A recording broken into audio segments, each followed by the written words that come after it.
is your number one SM radio station. Love Radio. Hey! Tambala na! At eto na sila, ang nag-iisang masugid na tagahanga ni Nicole Yala. Chris Chuper! Kasama ang nag-iisang die-hard fan ni Chris Chuper. Nicole Yala! Mula sa Mahiwagang Burnay, ang kwento. Si Papa ang nagturo sa akin na magdasal. Maliit pa lamang ako, lagi na niya akong sinasama sa simbahan para lumuhod sa altar at manalangin. Kahit hindi linggo, dumadaan kami sa simbahan para ipagdasal ang kaligtasan ng mama ko na nagtatrabaho sa abroad.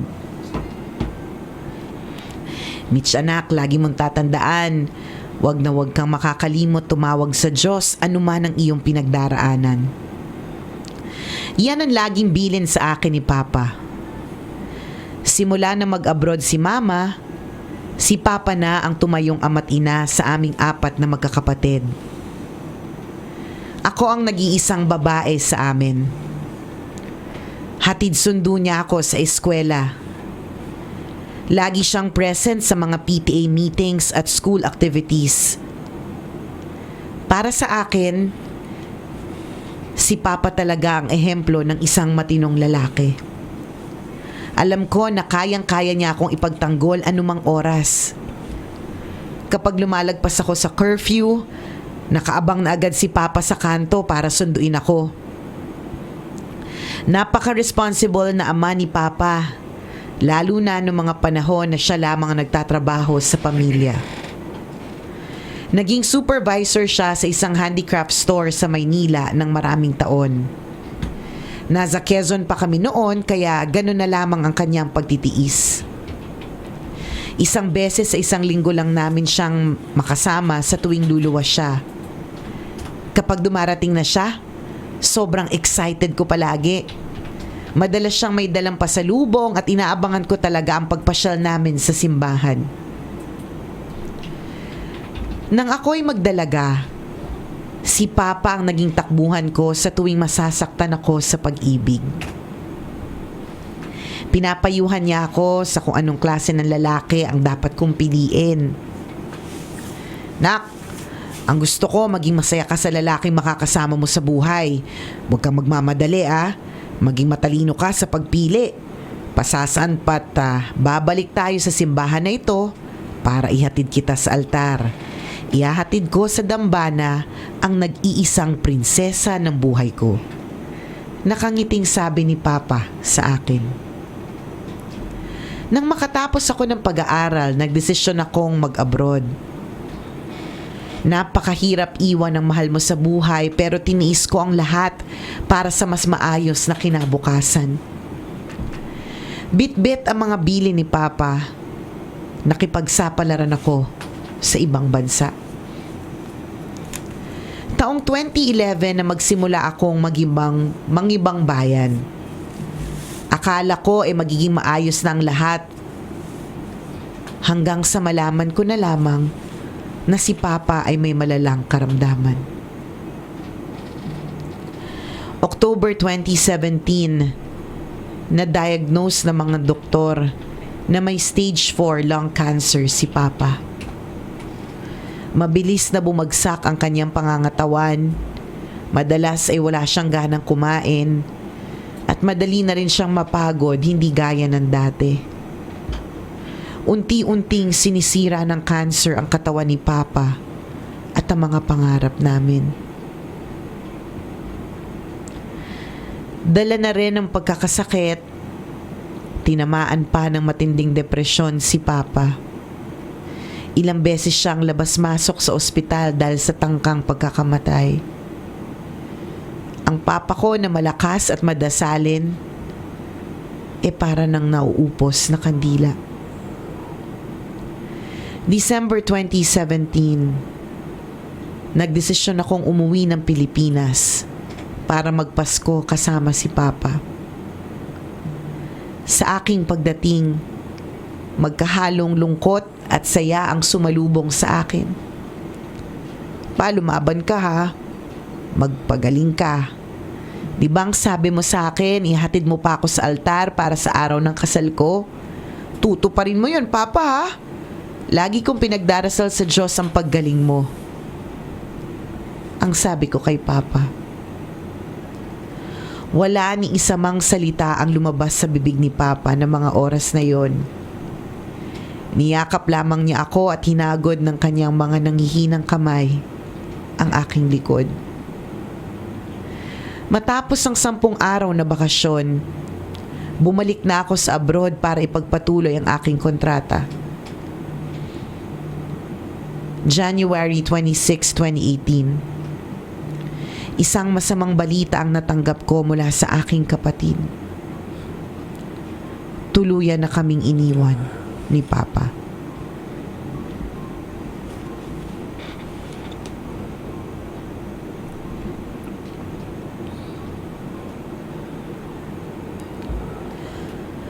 Halos mapaluhod ako sa sobrang sakit.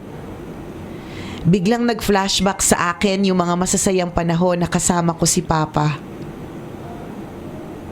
Ang paghatid sundo niya sa akin sa eskwela, ang pagbili niya ng mga pasalubong sa akin, at ang madalas naming pagtambay sa harap ng altar ng simbahan.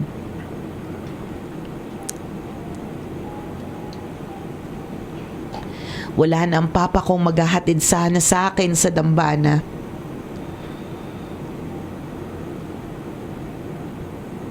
Wala na ang Papa ko na itinuturing akong prinsesa.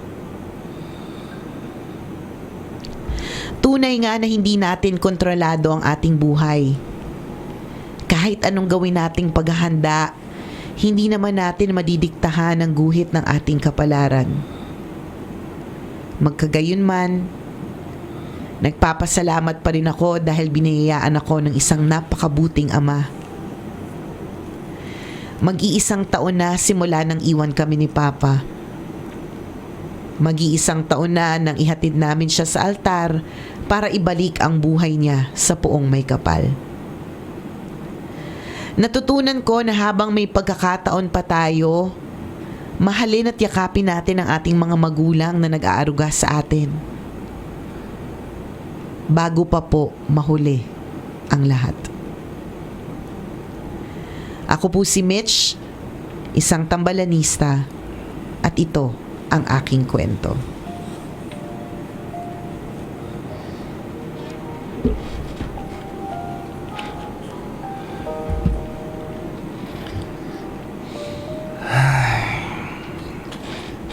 Naiyak na lahat ng papas, girl. Oo nga.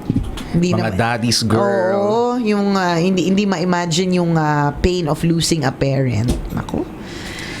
Ay. Napakaganda ng sinabi mo. Totoo yun.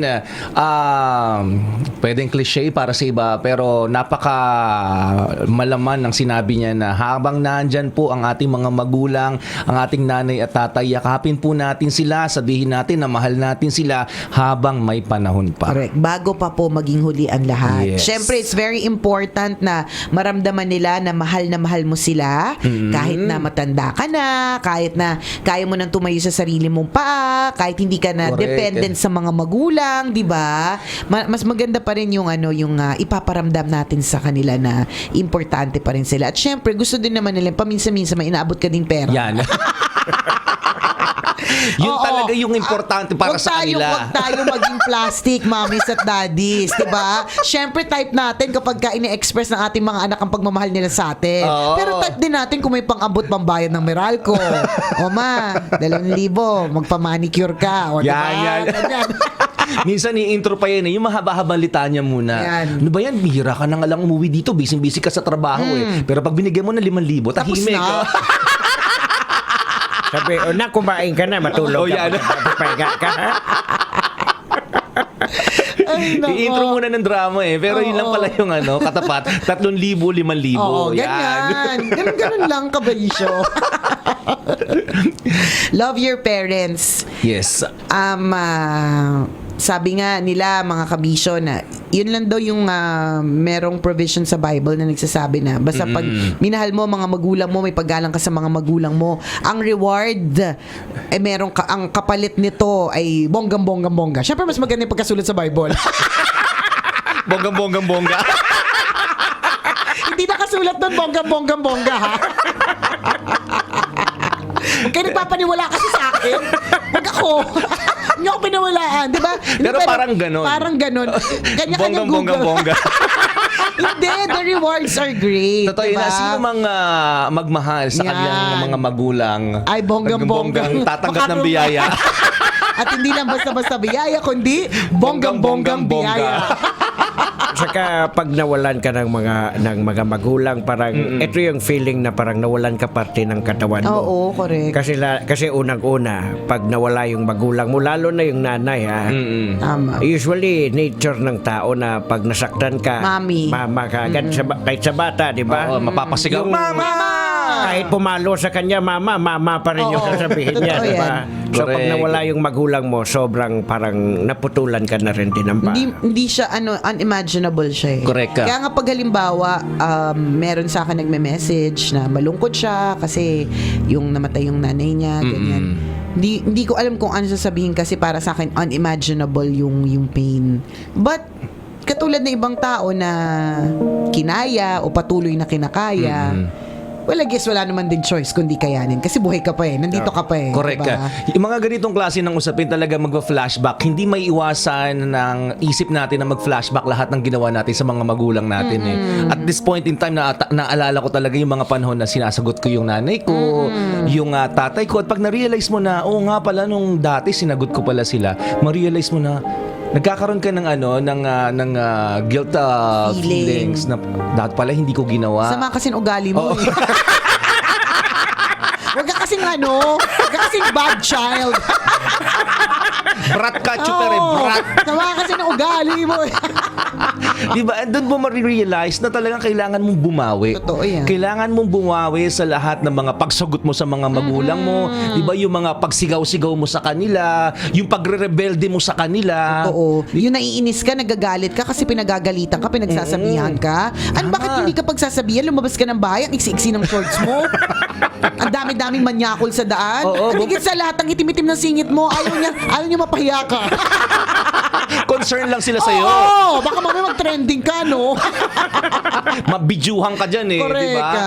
Totoo yun. So, habang may panahon pa tayo mga kaibigan, habang nandyan pa po yung nanay at tatay natin, di ba, iparamdam natin na mahal natin sila at bumawi tayo sa lahat ng mga kasalanan ginawa natin sa kanila nung mga bata pa tayo. Di ba? Saka Nung mga yun, immature pa tayo. Yung hubad na katotohanan ngayon sa mga nakikinig sa kabataan na anytime soon, yung mga magulang natin o mga magulang ninyo pwedeng mawala yan. Kaya hanggang Correct. simula ngayon, kumbaga, take your time na expend sa kanila. At siguro Tama. dahil they live their life long enough, siguro parang it's about time na sa ngayon siguro mag-enjoy na lang sila ng mag-enjoy. Tama. Wag na natin silang bigyan ng problema. Oo. 'Di ba? Wag na natin silang bigyan ng stress. Dami na nga nilang kulubot sa noo, 'di ba? Bagsak na nga yung leeg nila eh. Dahil sa daming kulubot, tapos bibigyan mo pa ng sandamakmak na problema. At saka pag pagpakabait ka na lang, magandang reward na yun sa nanay at tatay. And of course, bigyan mo sila ng pera. Oo.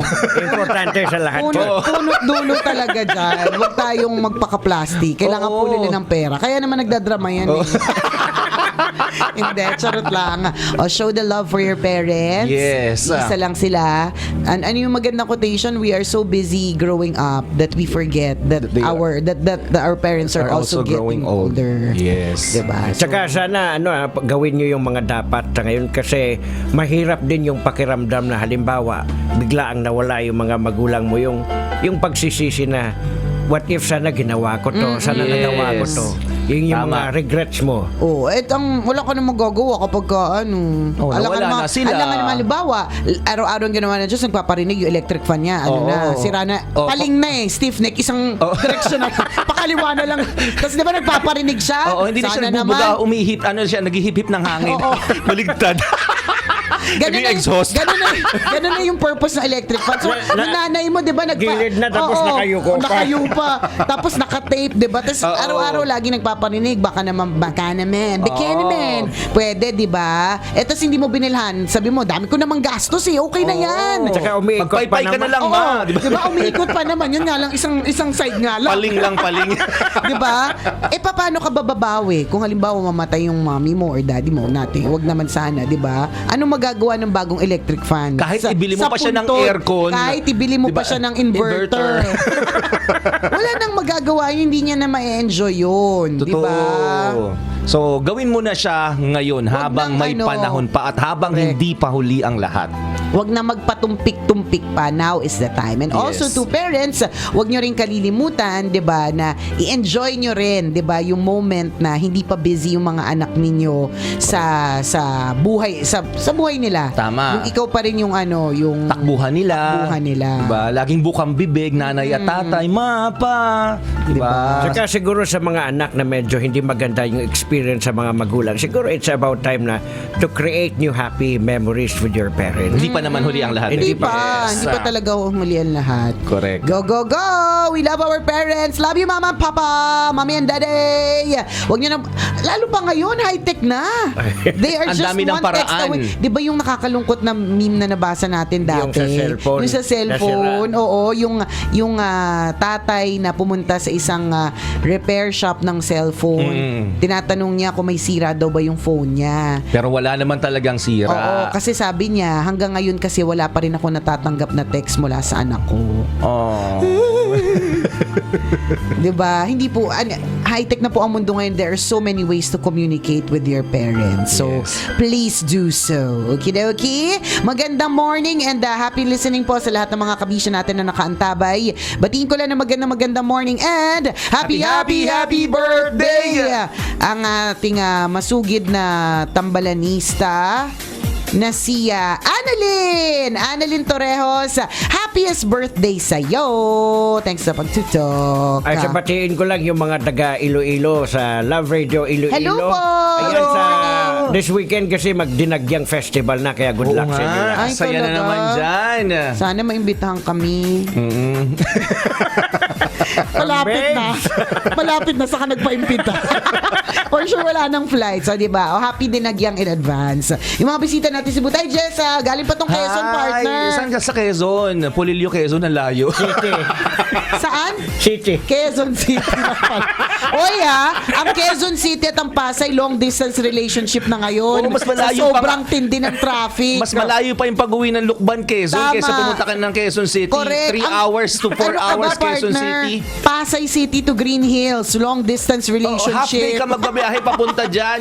Diba? Sa amin, pauwi na probinsya, 2.5 hours kaya eh. Grabe, no? Kalurky. O siya, mga kabisyo, enjoy the rest of your day. Ingat-ingat po kayo saan man kayo pupunta ngayong araw na ito. Email us your stories. Kung meron kang kwento, send us.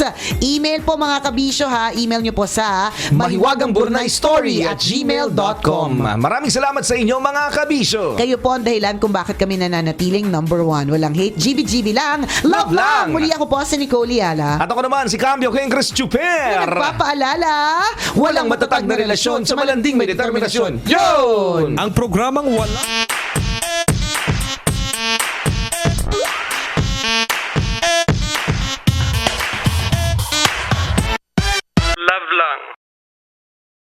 Always your number one. SM Radio Station. Love Radio.